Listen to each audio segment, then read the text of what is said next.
Hello, and welcome to No Studios Live, where we socialize with purpose with our amazing members upstairs in our fabulous rooftop lounge. So, I'm Beth Ridley, your host. Happy to be here. And today, let me just say, this is our second episode, and we came out with all guns blazing. We held nothing back. Frank Almond. Let me just say that, and I could drop the mic. I'm so excited. I will admit, even a little nervous, but I have to say, so you are violinist extraordinaire, concert master for our own Milwaukee Symphony Orchestra. But whenever I mention your name, everyone says you are just the nicest person. So under normal circumstances, if I just read your bio, I'd be super nervous. But because people I know vouch for you that you are so nice and down to earth, I actually feel a little bit more comfortable. Well, it's great to be here. Thank you. I'll try to live up to some of that. Thank you so much for being here. So much to cover. Where to begin? Don't know. If it's okay with you, I'm actually going to go back to high school, if that's okay. I know, no, most people don't want to relive high school. No, but okay. So here's my kickoff question for you, right? So at the age of 17, you're still in high school. You're winning major classical music competitions. You're working with masters in the industry, but you're still a student at a public school. And peers around you are doing like ordinary, normal, like high school things. I've got two high schoolers, and I know how hard it is just to stay focused. What was your motivation in high school to stay so committed to the practicing that actually it required to achieve your level of success at that age? Well, that's kind of a funny question. And I should probably just point out for the record, I actually was not in high school at 17.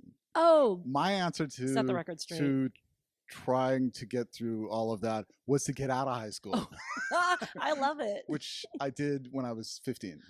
So by the time I was out sort of and had decided to try to play professionally, or at least possibly get into music school, I was out already doing that. Okay. So that kind of undercuts the whole thing. No, but actually great insight. So like, was a motivation just the fact that you wanted out, you wanted something else?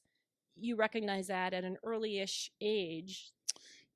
Yeah. Plus I grew up in Southern California in San Diego, which is a beautiful place that at the time had absolutely horrible public schools.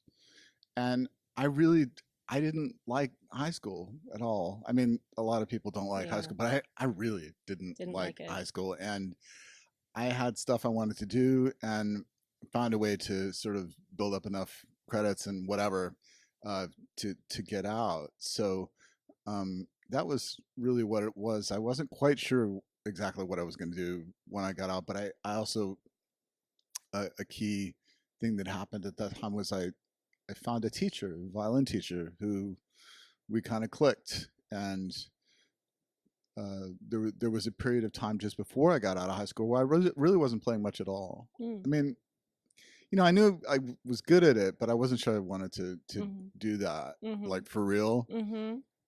And then I saw all my friends working at McDonald's or, going to their local community college. And none of that particularly appealed to me. Yeah.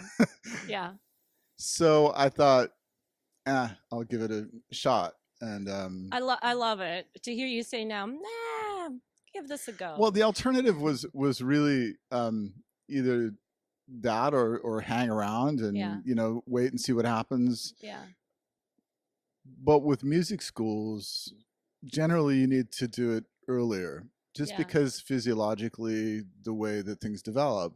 So even earlier than when you actually started? Well, yeah, like Juilliard has a pre-college division. They have kids there that go there before they were born. Wow. Yeah. Kidding. A little dramatic, but yeah. Yeah. But they're 5, 6, 7-year-olds running around playing, and it's amazing to see. But right. You can go to law school when you're 25, right? Yeah. You can't become, a really high-end So, instrumentalist, I think, to get into Juilliard when you're 25, maybe as a master's student or something like yeah, that. But yeah. earlier is better, I think. So interesting. So it was almost you were motivated by wanting to get out. You didn't really like high school. You were seeking something better. You didn't really see you didn't like the alternatives that you saw around you, and you had the benefits of some really good teachers. But you were still kind of, I guess, starting a little bit late. You didn't enter Juilliard at birth. Right. So in other words, I would think like if someone's entering Juilliard at birth, they have a parent pushing them behind them, because what do you know at 5? Right. You were still old enough to be able to make some of your own decisions. Fair? Is that fair? Yeah, good and bad Mhm. decisions. Yeah. Like most 17-year-olds. I mean, Yeah. I grew up in a house that had a lot of music around it. My parents were both musicians, and I kind of sort of understood what it meant to try to get into music school. But the main thing was that I had a good teacher Hmm. in a place like San Diego, California, which is not exactly a bastion of activity for Hmm. fine arts, Yeah. or it wasn't. It's more so now. Nothing against San Diego, but I had a fairly normal beach going, Hmm. outdoorsy upbringing, and playing the violin was more of a sideline. Yeah. That's And, actually really good to hear, because sometimes I think it's scary when you think like kids so young are have just one singular focus.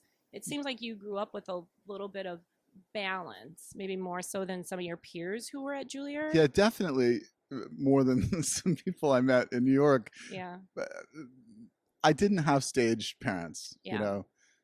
probably because they were musicians. Yeah. And Oh, yeah.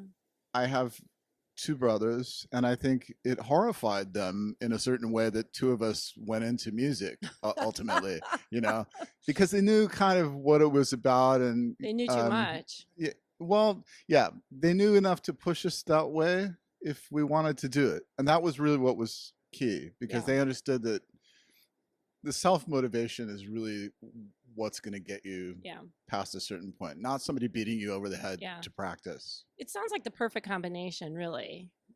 It wasn't perfect, but I It mean, it, good. like, And we that's got a probably job. Okay, I and get. that's Yeah, probably why you could grow up and excel in your profession, but still be very normal, very down to earth, and not weird. You know what I mean? Like, I mean, maybe I don't know which friends you're talking to, it's but I'm. anyways. Yeah. So two questions out of this. Okay. So one, so it's kind of a drive for just breaking out of your high school, your teen existence was a motivator at that time. What still motivates you now? Because you still need that drive. You're still mastering. I mean, so what's your motivation now? Well, I think if you're doing anything really, whether it's the arts or medicine or law or interviewing people, Hmm. you have to have a kind of sense that it's meaningful and it's making a difference and gets you up in the morning and gives you some sort of challenge that in a kind of selfish way keeps you going, but in another broader sense is meaningful in a way that's kind of intangible. Yeah. And I think that's what's weird about um, a lot of people get into their professions, and 20 years in, it's not only completely different than what you thought it was going to be or what they told you it was going to be in school, but the burnout rate for a lot of especially high end professions where you're supposed to be on Yeah. all the time. Right. Nobody cares on Saturday night when you walk out to play if um, you got in a car accident on the way Mm. to the show. Mhm. Mhm. You're supposed to go out and play. Mhm. Mhm. And so I think that's kind of a convoluted way of saying I do it because for whatever reason I'm very curious about all of those elements. Yeah. And as I've gotten older and lived here longer, um, a lot of the work that I'm doing, especially work outside of the orchestra, is more community based Yeah. or kind of is going in that direction Yeah. because I think it's sort of an amazing place to be. So that's interesting. I hear a lot of themes like around balance with you. So even when you were young, right? You know, you had other interests. It wasn't all about the violin, but that was one thing that you also pursued. And even now, older, so accomplished in your career, you just mentioned you have a lot of community interests, and you actually do a lot of things in the off season from the Milwaukee Symphony Orchestra. You've got your solo work and chamber music and community. Is that fair to say that balance for you is important, and maybe balance helps to keep you on point? I'm not sure balance is even the right word. Mm-hmm. It's more variety Variety. and Okay. a kind of uh, you know, coalesce, having all these different branches of the same tree sort of coalesce around the same idea. Yeah. There's what we do with the orchestra, which kind of bleeds into what you do as a chamber musician. And then the chamber music series gives all kinds of opportunities to have a little bit more intimate experience with an audience. Mm-hmm. And then that kind of got me thinking about working more with kids and the skill set that you need to play chamber music. And it's sort of circular.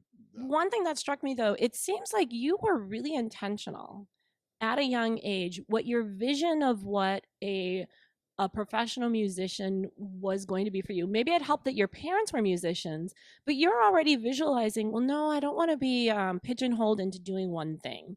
Variety is really important. I feel like I can get variety by a concert master role. Like you had a vision for yourself. You were going into this maybe with a little bit more eyes wide open in terms of how you were going to chart a path for you that made you happy. Yeah, I'm just kind of thinking about how that worked out because one thing I know for sure in this business, you cannot plan it. Okay. It doesn't matter what area of the business you're in. You're not, you can plan everything and how your career is going to go, and I'm going to do this hit and write this song and have this, Mm-hmm. and none of And it's none of going to it's going to work happen, out. or it'll happen in a way that you completely don't expect. Okay.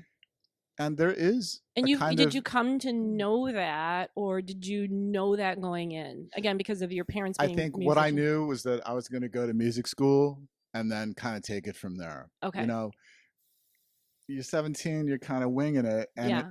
thrown into a place like New York City where I was suddenly surrounded by all these people who played at least as well as I did, and most Yeah. of them, you know, better. Okay. And that's tremendously invigorating. Also, being in a place like New York City, where you know, for me, it was just this playground of Mm-hmm. soaking up all the art that was going on, and um, all of that sort of fed into this idea of eventually coming to um, meeting certain people or uh, certain mentors, for lack of a better word, that where I kind of slowly got an idea that I'm probably not going to be very happy as a soloist with the Mm-hmm. limited solo career that I have and had, Mm-hmm. just because of the lifestyle and a lot of other things. And then I had, at a very early age, actually I was 15, I went away to a place called Tanglewood, which is a Mm-hmm. summer home of the Boston Symphony. And I met the concertmaster there and worked with him for about 4 or 5 weeks at a really critical time. I mean, I was right on the edge of maybe quitting or stopping, Okay. and this guy was a legend. His name is Joseph Silverstein, and um, I was so fascinated with him as a person and what he was able to do and his intellect and the just kaleidoscope of information and Mm. abilities that he had. I thought, that's amazing. Like, you could do that and still like Hmm. play the violin. And that was probably a really kind of seminal Yeah. influence on me. And from there, I Yeah. met people in New York that were more in that direction, Right. whether they were playing in string quartets or some soloists Yeah. who also did a number of other things. And so that definitely was an Wow. influence. So the power of having the right teachers at the right moment. and mentors to, help guide you or to show Yeah. you And a certain lot of it was possibilities. chance, Yeah. a lot of it, Yeah. I bump into somebody at the Aspen Music Festival Yeah.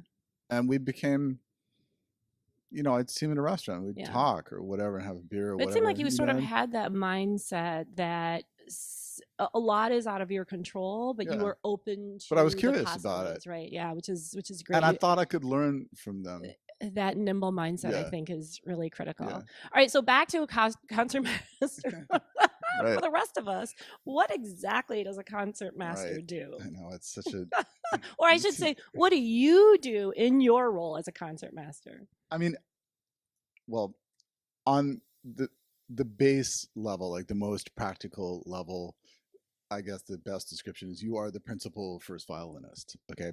So if you think of an orchestra divided up in sections, which is violin, viola, cello, bass, and then woodwinds, brass, they all have principals and assistant principals. Okay. And they're sections. So the quote unquote leaders of those sections are sort of playing almost like a large chamber music group. Okay. With a bunch of people behind you that in an ideal world, you're all sort of doing the same thing. Okay. And then there's this conductor person up there who's trying to loop it all together right. with what's written on the page and their own idea of what is written on the page, right. filtered through 90 people. Yeah. The conductor cannot do everything. Yeah. Contrary to what a lot of them think. Going back to the 18th century, the concertmaster was sort of, the right hand or left hand person to the conductor. Yep. And there's this weird kind of liaison where you occupy a role that the other principals might not have to all the time. Like say there'll, like for an example, there'll be like some issue in the strings where we're trying to solve some problem or fix a bowing or whatever, something the conductor wants, and they will just talk to you. Yeah. And what because especially if it's a guest conductor and they don't really know the they don't have the relationships, and so you end up with this kind of chemistry. Yeah. And I think if you're skillful at it, you can also sort of sense what the conductor wants without them really saying much. Right. A good conductor can kind of portray or convey what they want visually without having to talk a whole lot in rehearsals. Okay. And then hopefully you're sort of transmitting that and everybody's kind of picking up on it. It's this weird alchemy. Yeah, that is There's a lot of weird. chemistry involved and a lot of kind of intuitiveness. So you're very much helping to translate the artistic vision from the conductor to the rest of the orchestra. And do you also absorb some of the regular personnel issues that come with an organization too? Yeah, making sure that people are happy and fulfilled. And what does it take? Or is that you don't get into those it's purely artistic, or do you get into some of those personnel issues? Ideally, I almost feel like you can't your colleagues, them, right? Your colleagues, and you need to work together, and you're all sort of headed for the same thing at the end of the week. Yeah. And it's in a way it's like herding cats. Yeah. And if you have a difficult personality or a rigid personality, or don't respect your colleagues, or all the things that you see in a lot of businesses, it makes it more difficult, right? So for me, it's an evolution.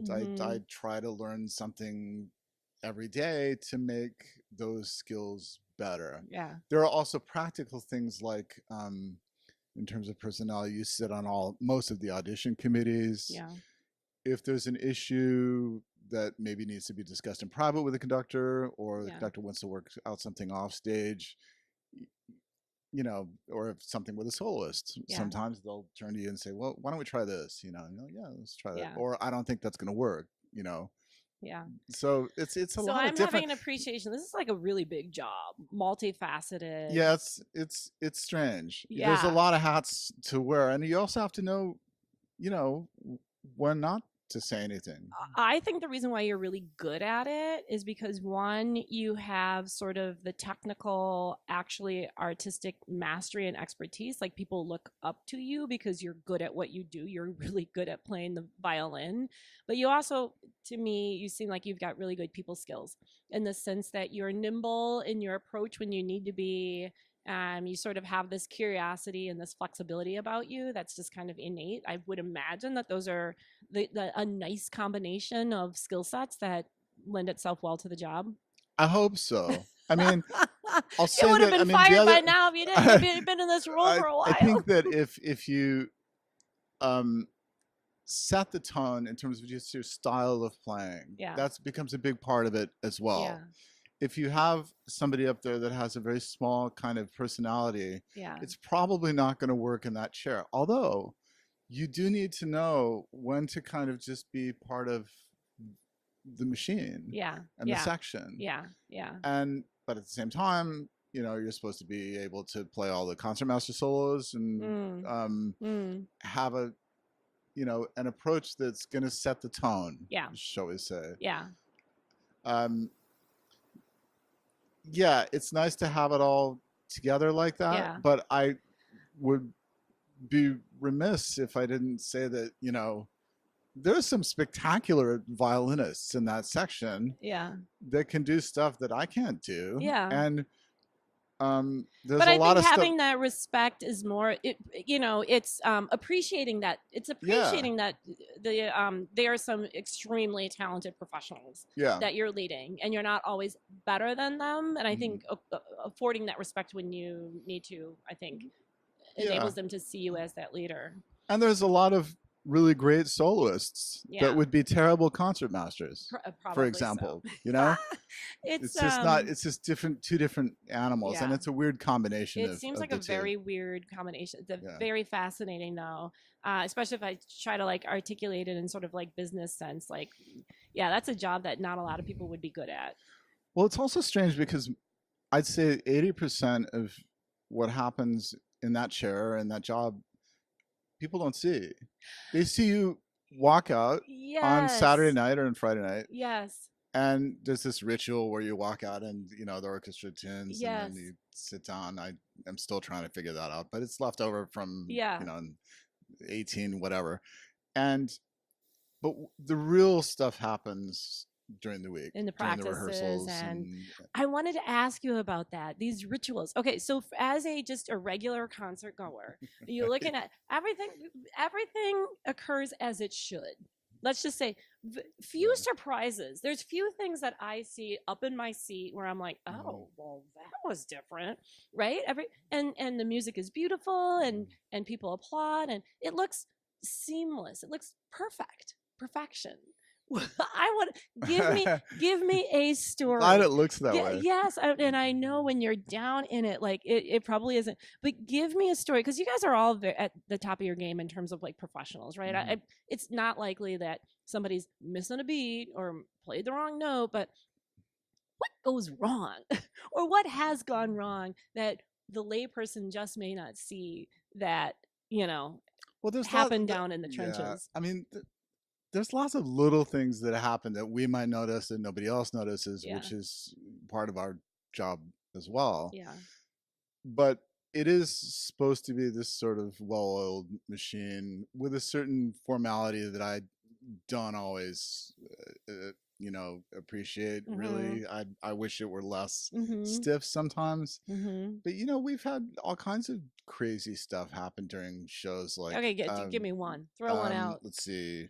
Well, yesterday we were playing along, and the conductor his baton just flew out of his hand and hit the violin of my stand partner, Lana, bounced off of her violin and went onto the floor. This is an extremely complicated contemporary piece that we were opening the program with. Yeah. And the only thing you can do is she very casually just went down and picked it up and set it back up on the stand. Yeah. And later on we looked at the violin to see if there was some big dent in this, 7-figure. We've had pianos almost roll off of the stage. Yeah. the Marcus Center has a stage that has little gaps in it Yeah. sometimes, and we've had people walk out and say get their heels stuck in the gap Oh, while they're yeah, walking. the So worst, the there's worst. nothing worse than a soloist who almost goes down Yeah. during their bow. Yeah. You know, Yeah. you don't want that to happen. Well, thank you for sharing those stories because Yeah. honestly, sometimes you're like, we just can't be that perfect. Yeah. So it's good to hear that it's Nothing's not perfect, always. right. Not always.